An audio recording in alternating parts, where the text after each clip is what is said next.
India news का digital platform देखना शुरू कर चुके हैं आप और आपके साथ मैं हूं शगुन से। बिहार का चुनाव बहुत नजदीक है। ऐसे में बिहार की राजनीति से जुड़े हुए कई ऐसे उदाहरण हैं जो कि दोस्ती की मिसाल पेश करते हैं, तो कई ऐसे उदाहरण हैं जो कि दुश्मनी की मिसाल भी पेश करते हैं।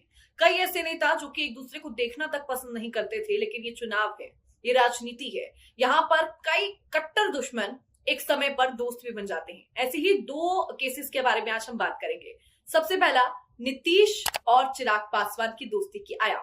एक समय था जब मुख्यमंत्री नीतीश कुमार और चिराग पासवान एक दूसरे को फूटी आंख भी नहीं सुहाते थे।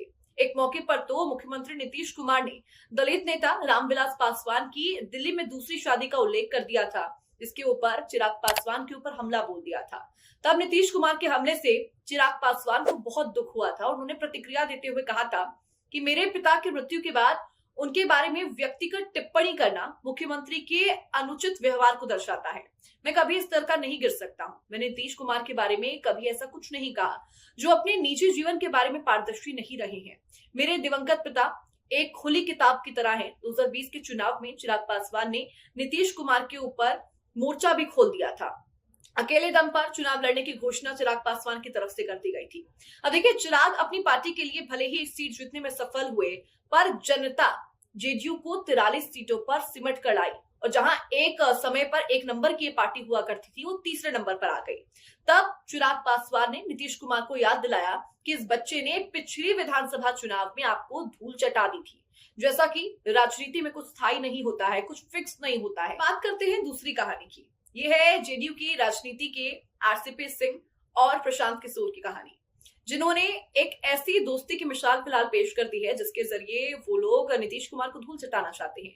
दरअसल नीतीश ने जब आरसीपी सिंह को राष्ट्रीय अध्यक्ष की कमान सौंपी थी तो उन्होंने इसे सपोर्टिंगली लिया था और काफी संगठन का काम भी किया। मोर्चा हो, प्रकोष्ठ हो, उसका गठन किया। सदस्यता अभियान भी आरसीपी सिंह के द्वारा चलाया गया। लेकिन जैसे ही मुख्यमंत्री नीतीश कुमार ने पीके को राष्ट्रीय उपाध्यक्ष बना डाला तो उनकी कभी उनसे बनी नहीं।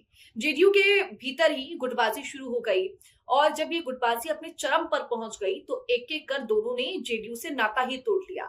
उस वक्त मुख्यमंत्री नीतीश ने ये भी कहा था कि अमित शाह के कहने पर प्रशांत किशोर को जेडीयू का राष्ट्रीय उपाध्यक्ष बनाया था, लेकिन दोनों को बाद में बड़ी फसीहत के बाद पार्टी से निकाल लिया गया था। प्रशांत किशोर और आरसीपी सिंह की दोस्ती के पीछे भी दोनों का एक मकसद कारगर साबित होता हुआ नजर आ रहा है, जहां पर दोनों एक दूसरे को नहीं देखते थे, अब साथ में मिलकर काम कर रहे हैं। ये उद्देश्य था राज्य के मुखिया नीतीश कुमार को सत्ता से बेदखल करने का। पहले पीके ने तो अपनी ओर से जनसुराज बनाने का ऐलान किया, जनसुराज बनाई, अकेले दम पर सरकार बनाने की घोषणा भी की, लेकिन उपचुनाव में मिली सफलता के बाद रणनीति में परिवर्तन किया पीके ने और आरसीपी सिंह की पार्टी को जनसुराज में समाहित कर दिया, यानी कि मिला दिया। देखिए, राजनीति का यहीं पर जिक्र हो रहा था कि वो लोग जो एक दूसरे को फूटी आंख नहीं सुहाते थे, चाहे नीतीश कुमार हो, चिराग पासवान हो, आरसीपी सिंह हो या फिर पीके हो, इन दोनों का यहाँ पर जिक्र किया हमने कि किस तरीके से दोनों एक दूसरे को पसंद नहीं करते थे और बाद में अच्छे दोस्त बन गए। मकसद क्या? नीतीश कुमार को सत्ता से हटाने का है। फिलहाल आपको क्या लगता है कि बिहार की राजनीति में कोई ऐसा ही और किस्सा है जो कि दोस्ती की मिसाल पेश करता हो या फिर दुश्मनी के बाद वो लोग दोस्त बन गए हो? तो मुझे कमेंट सेक्शन में जरूर बताइएगा और वीडियो अच्छी लगे तो लाइक शेयर जरूर कीजिएगा।